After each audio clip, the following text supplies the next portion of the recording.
Welcome into A to Z Sports Prime Time on this Thursday night, last primetime episode of the week, and we're very glad to have you guys here with us. We're going to talk about the quote-unquote buddy system between Nick Holtz and Brian Callahan, your new offensive play-calling head coach, your new coordinator who's not calling the plays. We are going to see if the press conference made you feel any better, any worse about what the situation is between these two people who known each other for a considerable amount of time. We will discuss the weekend bounce back, who needs to bounce back this weekend in sports at the end of the show, as is the custom, because that's what we do. We'll take a look at the Titans coaching staff in a little more depth, and we will enjoy our time together. We need to share the show around. We all need to share the show around. I'll do it too with you guys. If you are so inclined on Facebook, YouTube, Twitter, and Twitch, where, of course, you live stream this show. If you're hanging out on Twitter, please retweet the show in the bottom right-hand corner of your screen. If you're on Facebook Live, you can share. You can share now to public. Do that in the bottom left. And if you're on YouTube or Twitch, like the video, subscribe to the channel, and tell a friend to do the same. You can tell it's the end of the week because I look particularly exhausted. My hair is even starting to slump, which means I didn't put enough product in it today. But either way, we're going to soldier through tonight together because the weekend is just on the other side. Welcome into A to Z Sports Prime Time from the Zen Sports Studios. I'm your host, Buck Rising. I'm proud, as always, to be presented to you by the fine folks at Zen Sports. Download the app, plug in the promo code ATOZTN, get up to $1,000 on your no danger first wager, whether you're betting the Stars and the Preds, whether you're betting the Vols and Vandy this weekend. Zen Sports is your place to get in on all the action. And True Math Fitness in the Gulch, a new way to work out for the best version of you. Go to truemathfitness.com for your first workout free. Brian Callahan introduced his two coordinators yesterday. We talked about it a little bit, but we really didn't spend too much time on Holtz.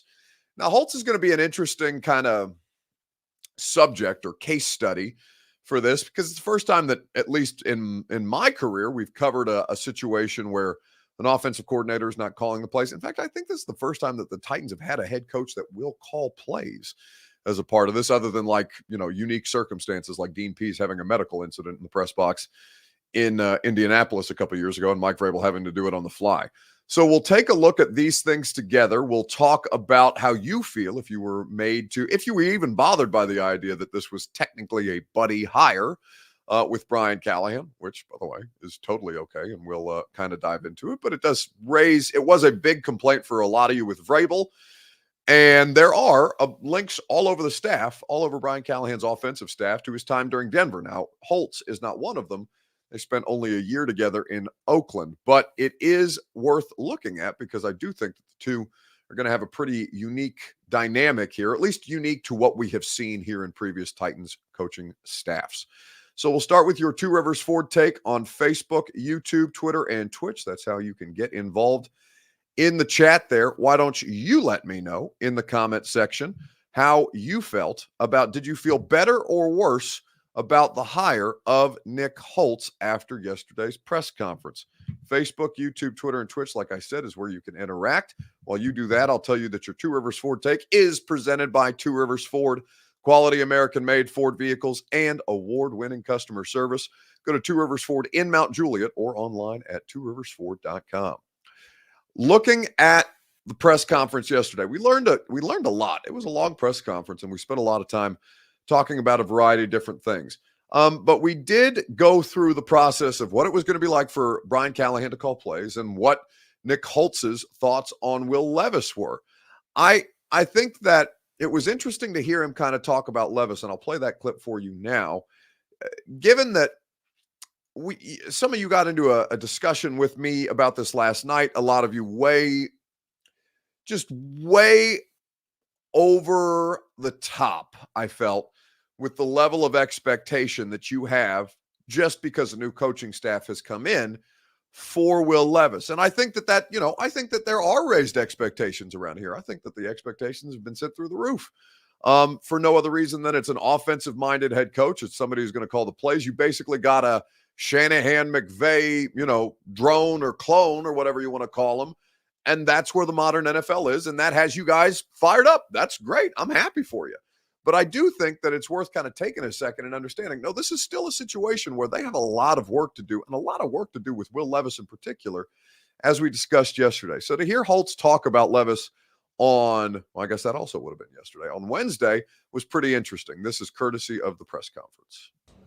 So, starting with, well, last year in Jacksonville, we weren't really in the first round quarterback market, so I hadn't really watched very much of them. And then starting to watch them, when I was with the Jags as, opponent crossover film, the first thing that kind of jumped off is obviously, the arm talent. And then the second thing I would say that really jumps off is the toughness, right? I think we talk about for quarterbacks, really the three things we're looking for is decision-making, accuracy, and toughness. And you saw all that, and I'm sure, he would say he probably wants to improve in some of those areas and things like that, but you can see that baseline there for him of that those skills are there. And so it was, I think it's a reason what made this job probably so attractive to Brian and probably the rest of us. So that is Nick Holtz speaking on Will Levis. And, not surprising that Holtz wouldn't have watched a ton of Levis, obviously, as a passing game coordinator in Jacksonville. His focus first and foremost is on offensive game planning, which means that they're not necessarily watching cut-ups of the Titans quarterbacks, as he said. They wouldn't have been watching Will Levis anyway in the draft process because of Trevor Lawrence's presence on the roster. And prior to Jacksonville last year, he was at UNLV as an offensive coordinator. So, unless you're, I don't know what the process for like a college coordinator scouting the transfer portal is, to be honest with you. I imagine it's just like draft meetings that they have in the pros or free agency meetings that they have in the pros. But for Holtz, however long it takes him to learn Will Levis and for Will Levis to learn him and for the two of them to learn with Brian Callahan together is only something that can come with time. And we're literally in the first week of this thing. They all just got to town, and Levis included, given that he's been at the Super Bowl for a couple of days. But I think in hearing Holtz talk about a couple of different things, it wasn't anything that he himself said that made me kind of perk my ears up and say, okay, like, I get what they're doing here. It was how Callahan talked about him and the relationship that they have and how that's super beneficial to a play calling head coach, and why the model that Zach Taylor and Callahan had in Cincinnati makes sense for he and Holtz together. So we'll play that clip for you here in just a second, right after I remind you that the Primetime Show is presented by True Math Fitness in the Gulch. Go to TrueMathFitness.com for your first workout free. As a Middle Tennessee resident, no workout ever recycled or repeated. True Math Fitness has you covered. You can go there for group classes. You can go there for personal training. You can get a membership and go whenever you want and use their awesome facility conveniently located in downtown Nashville. TrueMathFitness.com, again, for your first workout free. So this was Brian Callahan describing the process of what it's going to look for the two of them to call plays together, and basically saying, yeah, the bulk of the play calling stuff, it's done by the time we get to Sunday. Then it's just about situational football and if you're going to be able to perform under pressure. Is the answer. Because of the way that the week operates and the way you build a game plan with the input from the staff and the input from the quarterback, which is sort of the cherry on top of the preparation process as you get to Saturday. Quarterback's going to have a lot of input as to what he likes and where his favorites are. He'll rank the plays as we get ready to go to a game. So, for example, we might have our top two plays in 3rd and 2 to 3 and 3rd and 4 to 6. They're going to come off the sheet just like that, especially early in the game until we have to adjust in between series or at the quarter, at the half, however that works. But we have a starting point plan, just like you have we call them openers. Some people call them first 15, but you have a handful of plays in there that you're trying to probe the defense. You're trying to give your guys a chance to get a rhythm going. Quarterback's going to have an input into that portion of the game plan. So the early part of the game, when the calling of the plays is really sort of already done before the game starts. Where good play callers, I think, make their money and where good staffs separate themselves in this league is how quickly you can pivot in the process of a game. Again, whether that's usually in between series or even trying to think about what's coming next. And so the anticipatory part of that process is really, I think, what separates play callers in the league. But as far as the game plan and the early part of the game, it's going to be relatively well set before the game before it even hits Sunday. And so that's how you hope it to be. That's how you want it to be. And then again, where we make our money on Sundays is how quickly we can adjust and pivot and adapt to whatever we're seeing that might be different than we anticipated. Which is all well and good. The play calling process is, 75 to 80% complete before the teams even take the field, offensively, defensively. Like, they don't just get these guys out there, give them the whole playbook, or expect them to know the whole playbook for any given game on Sunday and say, yeah, you remember that thing we repped week 3 of training camp? We're going to run that here on 3rd and 6 from the Jacksonville 27. This is the play that we're going to run here. You're expected to remember it. Why don't you remember it? What are you doing out there? Nobody does it that way. Nobody does it that way. And if you do, you fail. That I think is one of the biggest misconceptions around the actually of play calling. So with that, I think understanding the dynamic between Holtz and Callahan, that's a first critical step to all of this. And in keeping with that consideration, I think that it makes the relationship between the two of them make a lot more sense. They basically have to be able to finish each other's sentences. They have to spend so much time together game planning so that when they get to Sunday, they can finish each other's sentences. They can do it between series. They can do it in the 45 seconds that you have as time ticks off the play clock and stuff like that before the coach to quarterback communication in the helmets switches off with 15 seconds remaining. So there is a lot of this stuff that is tested, but being implemented here for the first time. And how they go about flushing all of that stuff out is going to basically define how this team operates or is not able to operate in some form or fashion in the future. I think it's an interesting experiment. We've talked about that a variety of different times. I think that this is probably on a list of teams who are undergoing the most drastic changes this offseason. The Titans are probably the third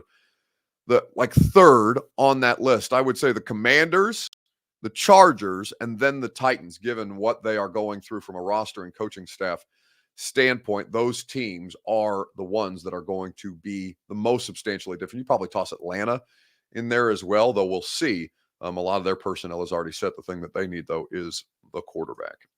So with that being said, we will move to a different kind of a conversation where we talked about, do you feel better or worse about the Nick Holtz hire? Do you feel better or worse about the Denard Wilson hire? In the comment section on Facebook, YouTube, Twitter, and Twitch after yesterday's press conference. I think with the opportunity of about 24 hours to marinate on it, basically, this is a situation as you look at the Titans coaching staff and what the Titans want to be and what the Titans defense is going to be, this, that, and the other, that Wilson is going to have to basically be in a bit of a waiting game until they can put together a more full version of the roster. Now, we played this clip for you yesterday also, him basically getting prepared to be a defensive coordinator. You come with a playbook ready to go. You come with a variety of different options, a variety of different base defenses, a variety of different nickel packages, third down defense, blitz packages, all these things. And then once you have the players, you figure out what they can do based on what you have. You figure out what makes the most sense based on the players that you have and how, trial by error, those things continually evolve throughout the course of the season. We've talked about this before. It's not just, all right, here's the playbook. This is what it is week 1. It's the same thing that it's going to be in week 18. That's not an accurate way to look at this thing. So I think Wilson is the person who raised the expectations the most yesterday, just because he's, clearly a fiery guy. Clearly, it's always interesting to see the differences between an offensive minded head coach an offensive minded coach and a defensive minded coach, because they do tend to carry a lot of similar traits based on their respective side of the balls. And certainly Denard Wilson, quoting General George Patton, sticks to the theme of fiery defensive coordinators coming in here to light a fire under somebody's ass. It's still early in the process, but we have OTAs, we have training camp. As we go through that cycle, you get better and better. You learn by doing, right? So you get better on your job. Iron sharpens iron. So we'll have call it periods and all that stuff. So, you'll get better on the job. But also it goes back to what I just said earlier, the people that trained me to get here. And then I can't mention enough the defensive staff that we put together, they're going to all be a part of it. When we get into game planning, they're going to have their own sections. They're going to be the head coach of their sections, whether it's third down, 2 minute, first and second down, drop back, the run game. So I'm going to lean on those guys. And then when we get in the game plan, into the game plan is already done, right? So now it's about calling it how you saw it in terms of how the teams attack, their personnel, their tendencies on situational football, okay? And then as we start to play, we have to adjust to the schemes that they have because they're going to have new wrinkles. And with the guys we have and the wealth of knowledge that we have in that defensive room, we'll be able to adjust quickly, all right, play by play, quarter by quarter, all right, half by half. So we'll be fine in that direction. So that's Denard Wilson speaking on the Titans defense, how he plans to implement these things. Feel better or worse about Denard Wilson's hire after his press conference yesterday? I try not to make too many drastic assessments based on press conferences. It doesn't matter if they win the press conference, quote unquote, right? But you are looking for certain things, how expansive they're willing to be on certain things, how much information they're willing to divulge, how much of it gets too close to, state secret type stuff where they get defensive, and just basically getting to know the person and getting to know the way in which he's going to, at least in principle, approach his job and how that changes, right? This is all just as the playbook constantly evolves. These coaches should be constantly evolving. And in fact, if you had an accusation for Mike Vrabel about anything, it would probably be that they did not evolve enough as a staff. And he probably, as far as his philosophical approach, did not evolve at a pace that allowed him, or at least at a rate that allowed him to keep pace with the rest of the league, because this is an offensive-driven league. You can't be defense wins championships anymore. Defense helps.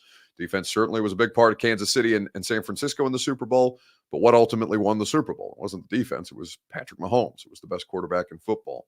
A to Z Sports Prime Time is presented by TrueMath Fitness in the Gulch. Go to TrueMathFitness.com for your first workout free as a Middle Tennessee resident, except I already told you about TrueMath, so let me tell you about Zen Sports. Up to $1,000 on your no-danger first wager is what Zen Sports offers you. Terms and conditions do apply, whether you're wagering on basketball, hockey, everything in between, all your favorite major sports there for you in the Zen Sports app. Daytona 500 coming up in the not too distant future. You can wager on motorsports too. MLB spring training, baseball right around the corner.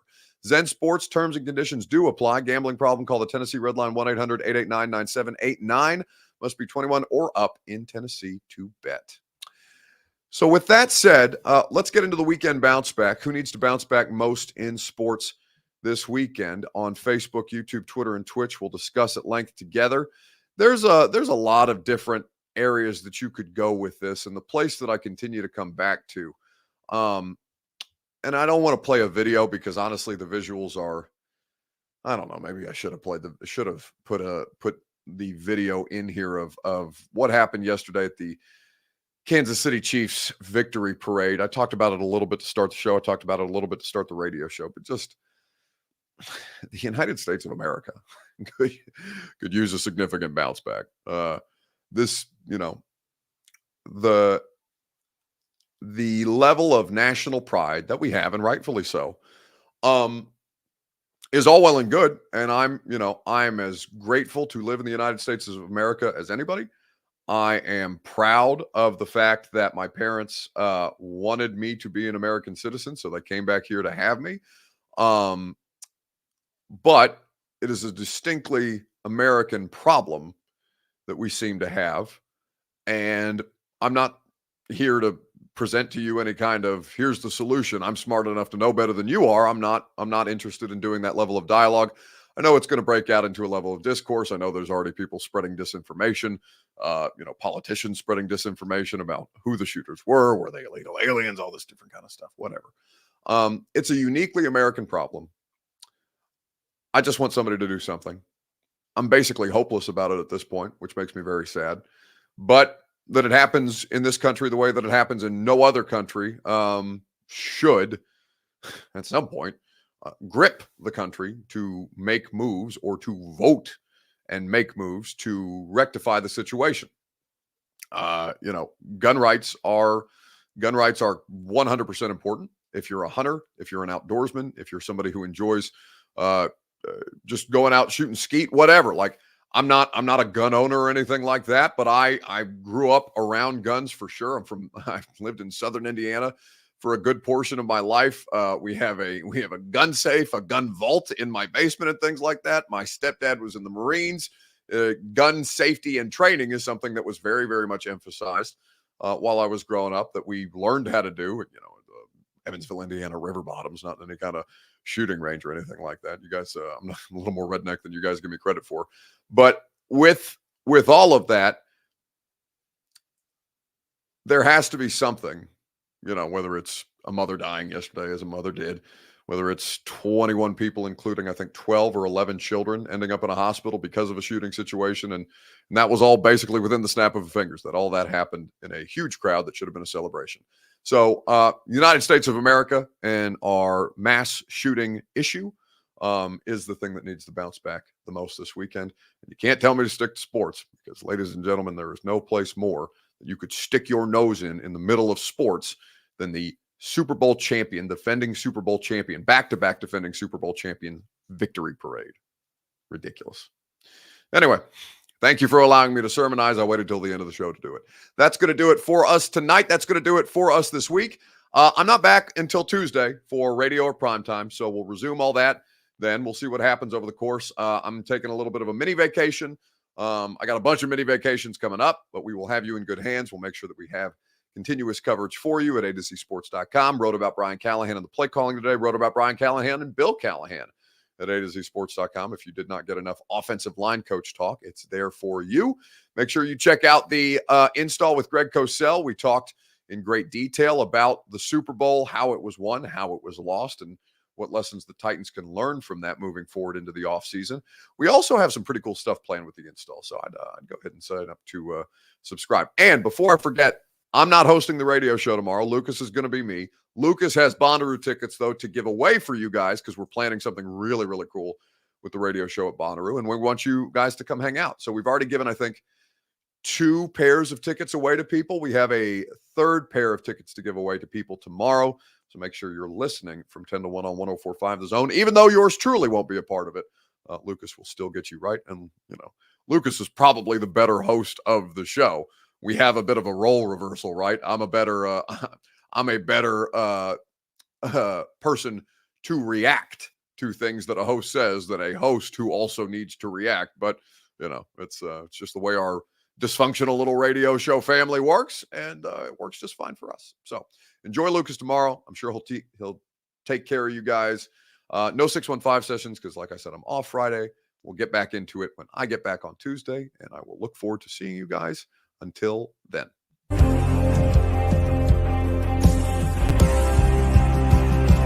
This is our Colts. This is our team. We bleed blue. This is our Colts. Whether win or lose, we love them. For the shoe, beat the Titans. Let the world hear us now. This is our team.